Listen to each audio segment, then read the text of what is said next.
Yo, what it is, FBO fam? This is Joseph. I'm coming to you live from the M3 that I dubbed Stormbreaker. Anyway, let's get right to business, okay? This video I'm making in response to the video that I seen online about this Demon 170, okay? Demon 170. I want to know what your take is on the car. And first off, if you didn't watch the video that Drag Times or Racer X put up, don't even watch this video yet. Pause it, go watch either one of those guys' video where they did the drag race with the Demon 170 and the Tesla Plaid, okay? Demon 170 and the Tesla Plaid did a drag race, and they didn't just do one race, and they were on the prep surface and all of the jazz that the Demon needs to do well in a drag race, okay? So, like I said, spoiler, if you haven't watched it, go and watch it. I'm fixing to spoil it for you if you haven't. In the race, the Tesla Plaid ended up winning their I think they did like 4 races. Damon did not win one race. There was a race where he was able to get the jump on the Plaid. They should have been dead. Plaid should have been dead in the water when he got the jump on the Plaid. It didn't happen.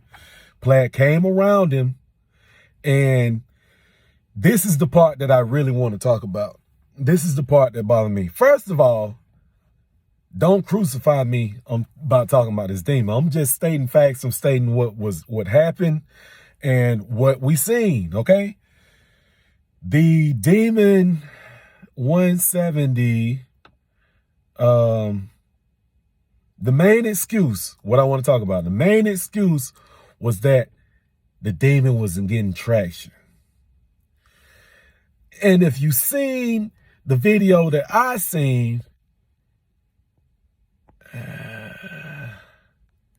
that don't really make sense. It don't make that much sense, because I think they raced 4 times. I think 3 of the 4 times the Demon was able to do its wheelie, its parlor trick, what it is to me.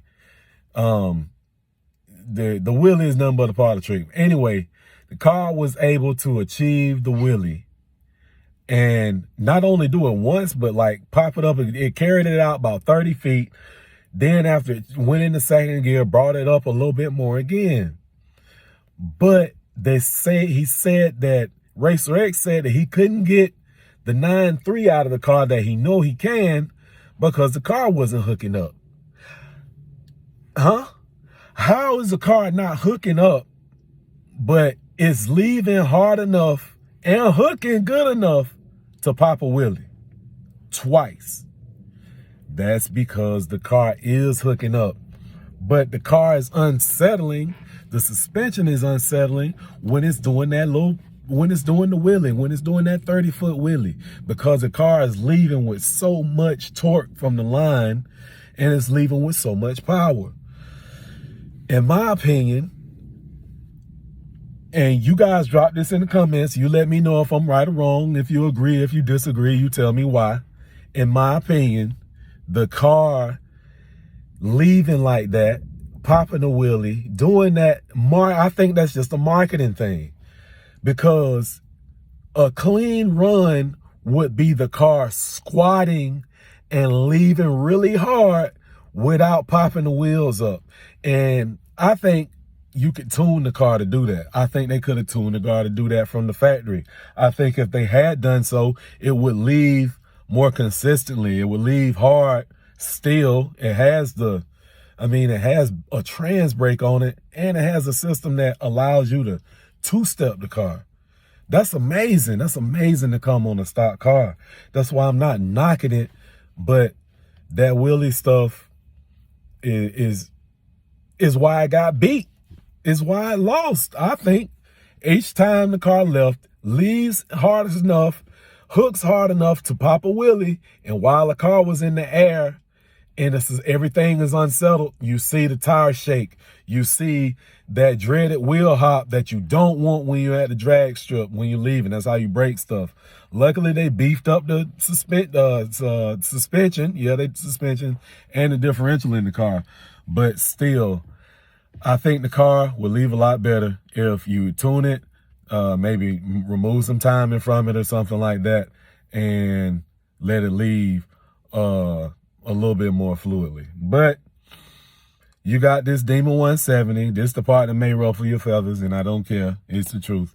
You got this Demon 170, and it is got one seat in it, no carpet in the trunk, drag radials, big drag radials, small tire drag radials, like 17s, right?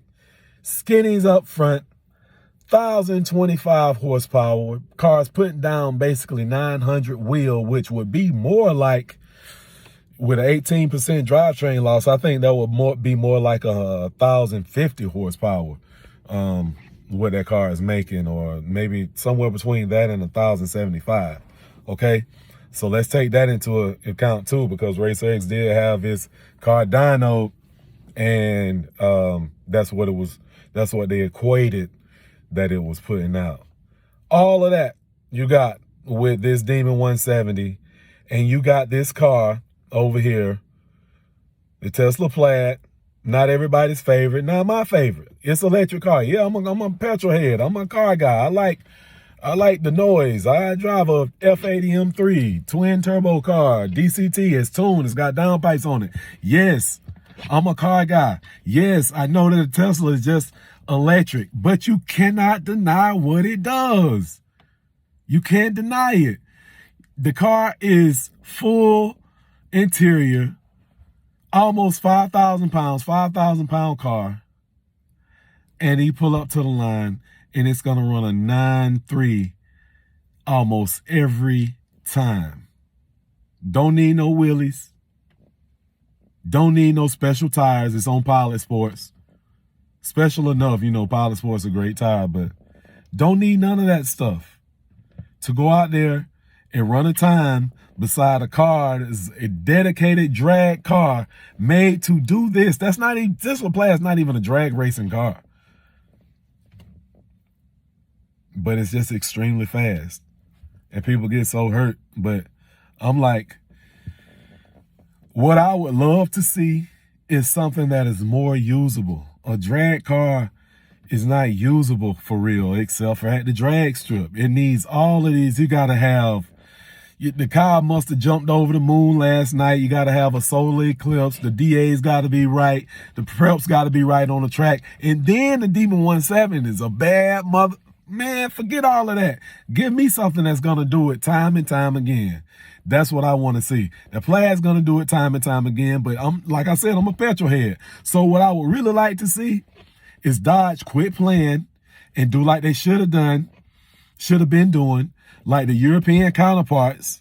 You know, I mean, a Dodge Charger still's has to be a lot of E-Class Benz anyway, because if you remember when they did that merger and all of that stuff, there's a lot of E-Class Benz parts on a Chrysler 300, on a Dodge Charger back in the day. They probably ain't changed that much. E-Class stuff works. It's got, you know, all good suspension pieces. But why can we not have an all-wheel drive Charger? Why? They can do it. You want to be rear-wheel drive? Make it like an M5. Disconnect the diff and make it where, you know, you can drift and have fun and all of that stuff that everybody that has a Charger likes to do. But let's have a 3-liter supercharger on one of them Hellcat motors in a Charger. Let's have a Demon 170 motor in a Charger. Make it all-wheel drive. And then you have a car that's going to produce the times every time. It's going to be fun to drive. Going to be able to drive it anytime in the snow, all of that. Let's see one of those. That's what I would like to see. But until then, Demon 170 is a one trick pony. At a drag strip, perfect conditions. I'm out, FBO me. Y'all let me know what y'all think about what I had to say.